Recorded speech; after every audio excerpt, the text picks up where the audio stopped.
One day the chief warden, accompanied by a soldier, entered his cell. He looked askance at the floor and said gruffly, "Look, how dirty he has made it."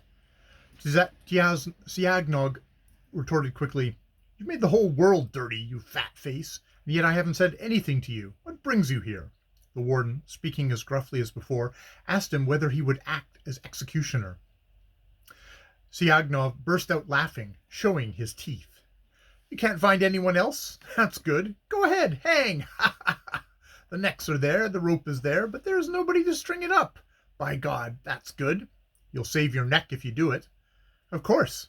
I couldn't hang them if I were dead." "Well said, you fool. Well, what do you say? Is it all the same to you?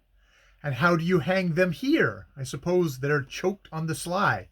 "No, with music," snarled the warden. "Well, what a fool! Of course it can be done with music. This way," and he began to sing with a bold and daring swing. "You've lost your wits, my friend," said the warden. "What do you say? Speak sensibly." Siagnov grinned. "How eager you are! Come another time and I'll tell you."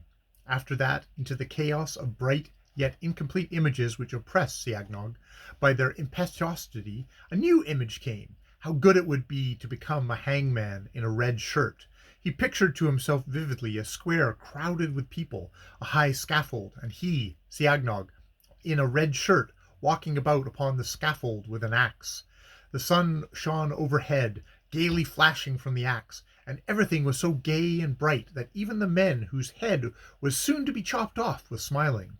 And behind the crowd, wagons and the heads of horses could be seen. The peasants had come from the village, and beyond them, further, he could see the village itself. Tisk ah! Tiagnov smacked his lips, licking them, and spat, and suddenly he felt as though a fur cap had been pushed over his head to his very mouth.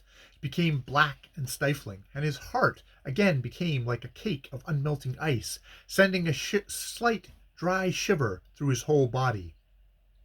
The warden came in twice again, and Siagnov, showing his teeth, said, How eager you are! Come in again." Finally, one day, the warden shouted through the casement window as he passed rapidly, "You've let your chance slip by, you fool. We found somebody else."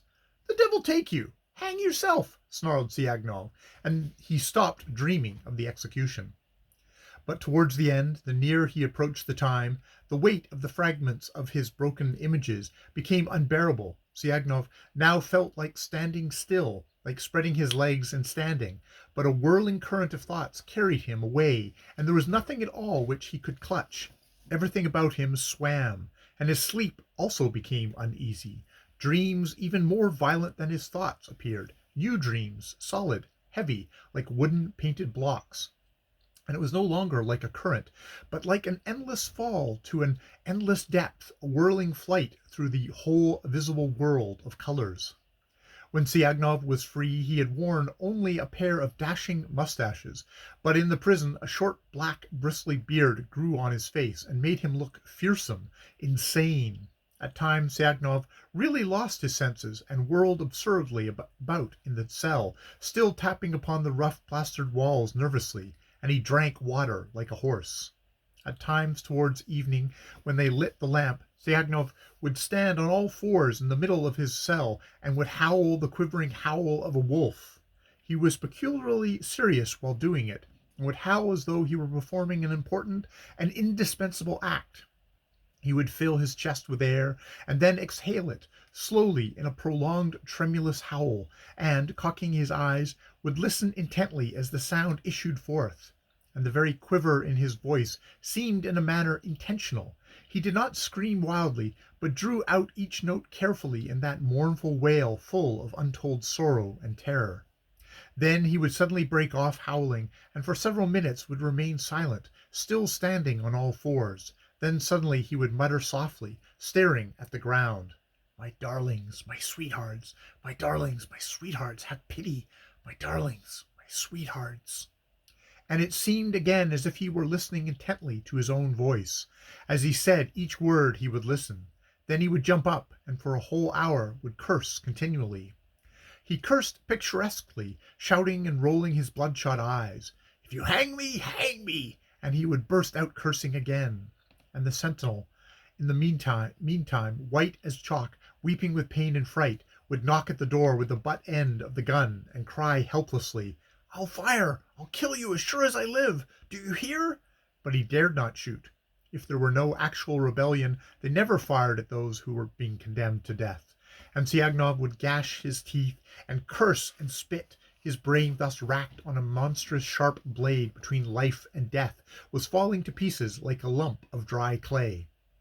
When they entered the cell at midnight to lead Tsiagnov to the execution, he began to bustle about and seemed to have recovered his spirits. Again he had that sweet taste in his mouth, and his saliva collected abundantly. But his cheeks turned rosy, and his eyes began to glisten his former somewhat savage slyness. Dressing himself, he asked the official, "Who is going to do the hanging? A new man? I suppose he hasn't learned his job yet." "You needn't worry about it," answered the official dryly. "I can't help worrying, Your Honor. I am going to be hanged, not you. At least, don't be stingy with the government soap on the noose." All right, keep quiet. "This man here has eaten all your soap," said Tsiagnov, pointing to the warden. "See how his face shines." "Silence!" "Don't be stingy." And Tsiagnov burst out laughing, but he began to feel that it was getting ever sweeter in his mouth, and suddenly his legs began to feel strangely numb.